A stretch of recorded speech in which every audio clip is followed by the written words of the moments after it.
नमस्कार दोस्तों, आज हम इस वीडियो में जानेंगे वाल्मीकि रामायण की कुछ रोचक और अनसुनी बातें। कहा जाता है कि भगवान राम को समर्पित दो ग्रंथ मुख्यतः लिखे गए हैं। एक है गोस्वामी तुलसीदास जी द्वारा रचित श्री रामचरितमानस और दूसरा वाल्मीकि कृत रामायण। इनके अलावा भी कुछ अन्य ग्रंथ लिखे गए हैं, पर इन सब में वाल्मीकि कृत रामायण को सबसे सटीक और प्रामाणिक माना जाता है। लेकिन बहुत कम लोग जानते हैं कि श्री रामचरितमानस और रामायण में कुछ बातें अलग हैं, जबकि कुछ बातें ऐसी हैं जिनका वर्णन केवल वाल्मीकि कृत रामायण में है। आज इस लेख में हम आपको वाल्मीकि कृत रामायण की कुछ ऐसी ही बातों के बारे में बताएंगे जो कि आपने पहले नहीं सुनी होगी। बात करते हैं तुलसीदास द्वारा श्री रामचरितमानस में वर्णन है कि श्री राम ने सीता स्वयंवर में शिव धनुष को उठाया और प्रत्यंचा चढ़ाते हुए वह उस समय टूट गया, जबकि वाल्मीकि द्वारा रचित रामायण में सीता स्वयंवर का वर्णन नहीं है। रामायण के अनुसार भगवान राम व लक्ष्मण ऋषि विश्वामित्र के साथ मिथिला पहुंचे थे। विश्वामित्र ने ही राजा जनक से श्री राम को वह शिव धनुष दिखाने के लिए कहा। तब भगवान श्री राम ने खेल ही खेल में उस धनुष को उठा लिया और प्रत्यंचा चढ़ाते समय वह टूट गया। राजा जनक ने यह प्रण किया था कि जो भी इस शिव धनुष को उठा लेगा उसी से वे अपनी पुत्री सीता का विवाह करेंगे।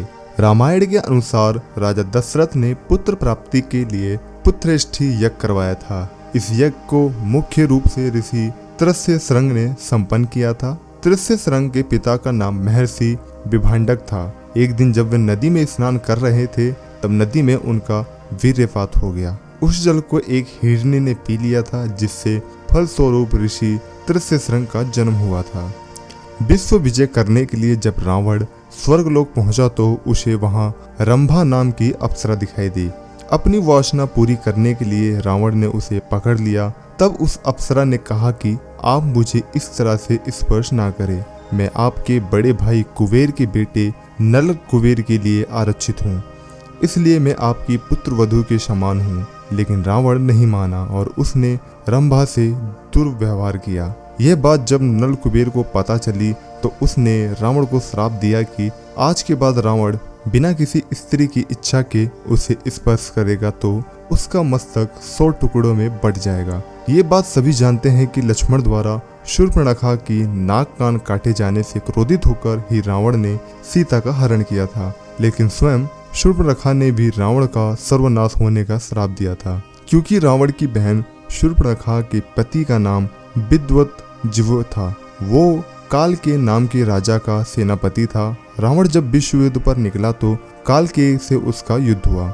उस युद्ध में रावण ने विद्वत्जिह्व का वध कर दिया। तब शूर्पणखा ने मन ही मन रावण को श्राप दिया कि मेरे ही कारण तेरा सर्वनाश होगा। श्री रामचरितमानस के अनुसार सीता स्वयंवर के समय भगवान परशुराम वहां आए थे।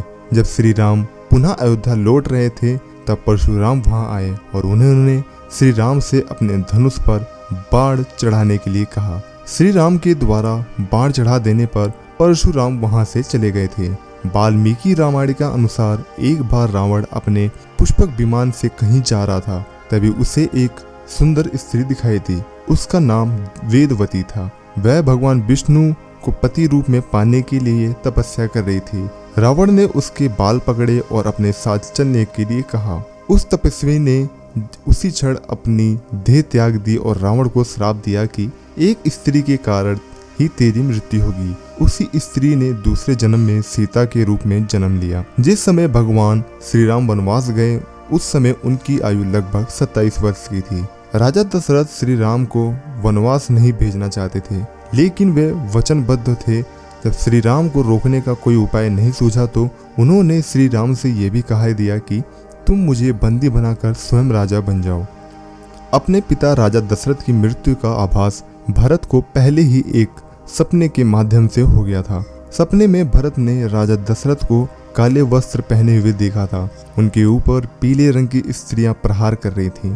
अपने सपने में राजा दशरथ लाल रंग के फूलों की माला पहने हुए और लाल चंदन लगाए गए गधे जूते हुए रथ पर बैठकर तेजी से दक्षिण की तरफ जा रहे थे।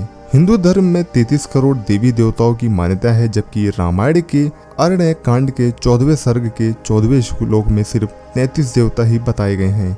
उनके अनुसार 12 आदित्य, 8 वसु, 11 रुद्र और 2 अश्विनी कुमार हैं। यही कुल 33 देवता हैं। रघुवंश में एक परम प्रतापी राजा हुए थे जिनका नाम अनर्णय था। जब रावण विश्व विजय करने के लिए निकला तो राजा अनर्णय से उसका भयंकर युद्ध हुआ। उस युद्ध में राजा अनर्णय की मृत्यु हो गई, लेकिन मरने से पहले उन्होंने रावण को श्राप दिया कि मेरे ही वंश में उत्पन्न एक युवक तेरी मृत्यु का कारण बनेगा। रावण जब विश्व विजय पर निकला तो वह यमलोक भी पहुंचा। वहां यमराज और रावण के बीच भयंकर युद्ध हुआ। जब यमराज ने रावण के प्राण लेने के लिए काल दंड का प्रयोग करना चाहा तो ब्रह्मा ने उन्हें ऐसा करने से रोक दिया, क्योंकि किसी देवता द्वारा रावण का वध संभव नहीं था। सीता हरण करते समय जटायु नामक गिद्ध ने रावण को रोकने का प्रयास किया था।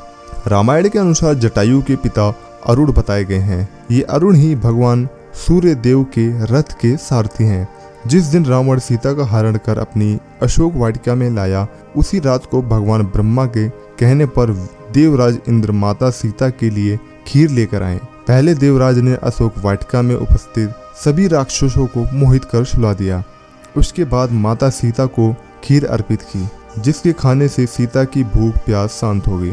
जब भगवान राम और लक्ष्मण वन में सीता की खोज कर रहे थे, उस समय कंबद नामक राक्षस का राम लक्ष्मण ने वध कर दिया। वास्तव में कंबद एक श्राप के कारण ऐसा हो गया था। जब श्री राम ने उसके शरीर को अग्नि के हवाले किया तो वह श्राप से मुक्त हो गया और कंबद ने ही श्री राम को शीघ्र से मित्रता करने के लिए कहा था। श्री रामचरितमानस के अनुसार समुद्र ने लंका जाने के लिए रास्ता नहीं दिया तो लक्ष्मण बहुत क्रोधित हो गए, जबकि वाल्मीकि रामायण में वर्णन किया गया है कि लक्ष्मण नहीं बल्कि भगवान श्री राम समुद्र पर क्रोधित हुए थे और उन्होंने समुद्र को सुखा देने वाले बाढ़ भी छोड़ दिए।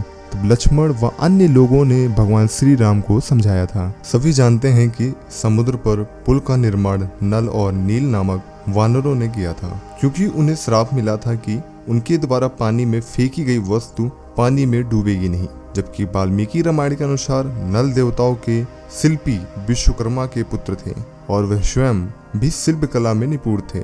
अपनी इसी कला से उन्होंने समुद्र पर सेतु का निर्माण किया था। रामायण के अनुसार समुद्र पर पुल बनाने में 5 दिन का समय लगा।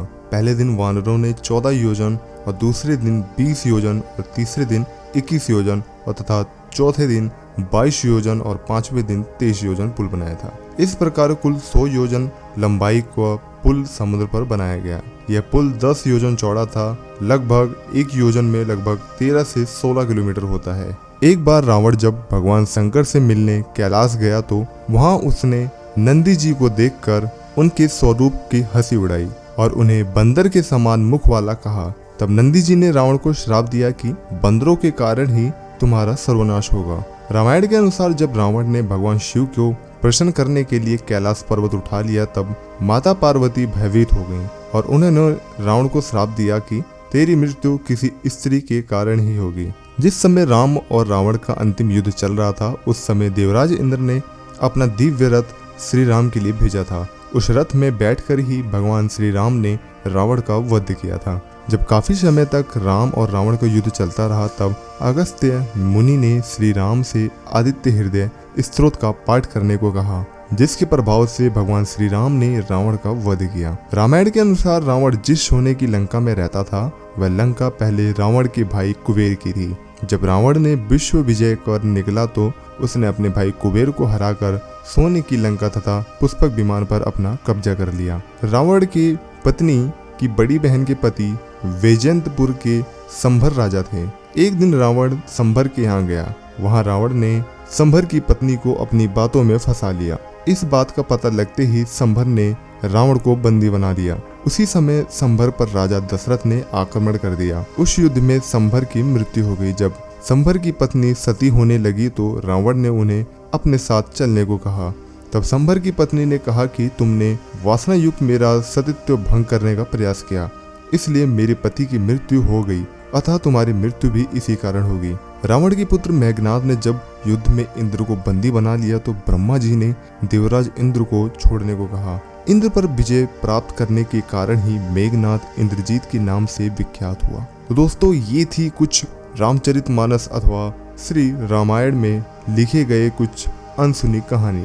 मिलेंगे आपसे अपने नेक्स्ट वीडियो में, बने रहिए हमारे चैनल पे। तब तक के लिए जय हिंद, वंदे मातरम, जय श्री राम, और नीचे कमेंट में जय श्री राम जरूर लिखिएगा। धन्यवाद।